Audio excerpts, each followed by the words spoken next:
The world and Canadians are fatter than ever, with a new report showing that obesity has surpassed hunger as a global health risk. And as of 2022, there are at least 1 billion obese people on the planet, with that number having doubled for adults since 1990 and quadrupled for children. So what can Canada do about this? Because by some claims, obesity rates are going up in Canada faster than they are in the States, where usually the punchline was that Americans are fat. Now it's not so true. Now we're all fat. And there's only so much policy intervention that governments can do without infringing on rights and free markets. And these obesity numbers are expected to get worse, with by 2035, 51% of the global population, over 4 billion people, will be classified as obese or overweight. One thing that the Canadian government is doing is introducing new packaging regulations. This will help consumers identify high fat, sugar, or sodium products. And the Canadian Senate is also looking at a bill which will restrict food and beverage marketing directed at children. This would put the rest of Canada in line with Quebec, which has very similar laws. And Quebec has the lowest obesity rate out of all of the provinces. Just pulled up recent StatsCan data. Actually, it's British Columbia, but Quebec's up there too, or down there, with the highest rates of obesity coming out of the Atlantic provinces. And for those of you wondering, the reason Ontario isn't on this list is because it is statistically similar to the national average, which I am sure will piss off some people in Alberta for some reason. Obesity is a huge concern when it comes to public health. And a lot of obesity is up to the individual, but also a lot of it is our foods, the ultra-processed foods that we all eat day to day. It is extremely expensive to eat healthy in Canada,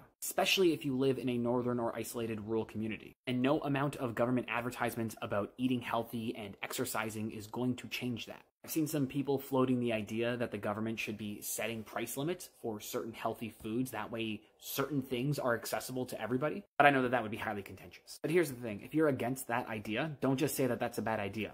In the comments, tell me what you would do to lower the obesity epidemic.